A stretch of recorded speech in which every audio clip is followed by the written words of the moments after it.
Rocking star Yash ಹಾಗೂ ಇಡೀ ತಂಡದ ಹಲವು ವರ್ಷಗಳ ಶ್ರಮದ ಫಲವಾಗಿ ಟಾಕ್ಸಿಕ್ ಸಿನಿಮಾ ಮೂಡಿಬಂದಿದೆ. ಗೀತು ಮೋಹನ್ ದಾಸ್ ಅವರು ನಿರ್ದೇಶನ ಮಾಡಿದ ಈ ಚಿತ್ರದಲ್ಲಿ ಅನೇಕ ಸ್ಟಾರ್ ಕಲಾವಿದರು ನಟಿಸಿದ್ದಾರೆ. ಯಶ್ ಜೊತೆ ಕಿಯಾರಾ ಅಡ್ವಾಣಿ, ನಯನತಾರಾ, ರುಕ್ಮಿಣಿ ವಸಂತ್, ತಾರಾ ಸುತಾರಿಯಾ, ಹುಮಾ ಖುರೇಶಿ ಮುಂತಾದವರು ಬಹಳ ಪ್ರಮುಖ ಪಾತ್ರಗಳನ್ನು ಮಾಡಿದ್ದಾರೆ. ಬಹಳ ಅದ್ಧೂರಿಯಾಗಿ KVN ಪ್ರೊಡಕ್ಷನ್ ಸಂಸ್ಥೆಯು ಈ ಸಿನಿಮಾವನ್ನ ನಿರ್ಮಿಸಿದೆ. ಆಗಸ್ಟ್ 26ರಂದು ತೆರೆ ಕಂಡಿರುವ ಟಾಕ್ಸಿಕ್ ಸಿನಿಮಾ ವಿಮರ್ಶೆ ಈ ರೀತಿಯಾಗಿದೆ. ಯಶ್ ಅವರು KGF ಚಾಪ್ಟರ್ 2 ಸಿನಿಮಾದಿಂದ ಅಭೂತಪೂರ್ವ ಯಶಸ್ಸು ಕಂಡ ಬಳಿಕ ಮುಂದೇನ್ ಮಾಡ್ತಾರೆ ಎಂಬ ಕುತೂಹಲ, ಕೌತುಕ ಎಲ್ಲರಲ್ಲೂ ಇತ್ತು.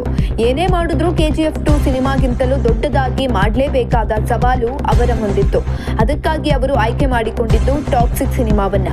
ಈ ಸಿನಿಮಾದ ಮೇಕಿಂಗ್ ಬಹಳ ಶ್ರೀಮಂತವಾಗಿದೆ. ಸಿನಿಮಾ ಆರಂಭವಾದಾಗಿನಿಂದ ಅಂತ್ಯ ಆಗುವ ತನಕ ಅಬ್ಬರವೇ ತುಂಬಿಕೊಂಡಿದೆ. ಟಾಕ್ಸಿಕ್ ಸಿನಿಮಾದಲ್ಲಿ ಹಲವು ಕಥೆಯ ಎಳೆಗಳು ಇವೆ. ನಯನತಾರಾ ಹಾಗೂ ಯಶ್ ಪಾತ್ರಗಳ ನಡುವೆ ಅಕ್ಕ ತಮ್ಮನ ಸೆಂಟಿಮೆಂಟ್ ಇದೆ. ಯಶ್ ಮಾಡಿರುವ ದ್ವಿಪಾತ್ರಗಳಾದ ರಾಯ ಹಾಗೂ ಟಿಕೆಟ್ ನಡುವೆ ತಂದೆ ಮಗನ ಸೇಡಿನ ಕಥೆ ಇದೆ.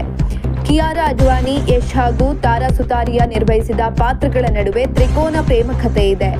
ಜೂಟಾಟ ಮತ್ತು ಮಾದಕ ದ್ರವ್ಯದ ಜಾಲಕ್ಕೆ ಸಂಬಂಧಿಸಿದ ಗ್ಯಾಂಗ್ಸ್ಟರ್ ಕಹಾನಿ ಕೂಡ ಇದೆ. ಇದೆಲ್ಲವನ್ನ ಒಟ್ಟಾಗಿ ಸೇರಿಸಿ ನಿರ್ದೇಶಕಿ ಗೀತು ಮೋಹನ್ ದಾಸ್ ಅವರು ಟಾಕ್ಸಿಕ್ ಸಿನಿಮಾ ಮಾಡಿದ್ದಾರೆ. ಒಟ್ಟಾರೆಯಾಗಿ ಹೇಳೋದಾದ್ರೆ ಟಾಕ್ಸಿಕ್ ಸಿನಿಮಾ ನಿಂತಿರುವುದು ಆಕ್ಷನ್ ದೃಶ್ಯಗಳ ಆಧಾರದ ಮೇಲೆ.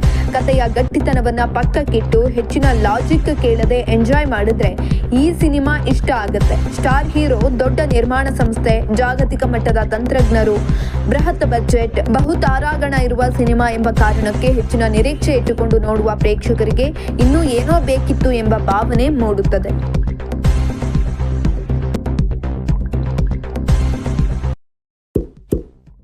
ಇಂತಹ ಇನ್ನಷ್ಟು ವಿಡಿಯೋಗಳಿಗಾಗಿ ಲೈಕ್ ಮಾಡಿ, ಫಾಲೋ ಮಾಡಿ, ಶೇರ್ ಮಾಡಿ.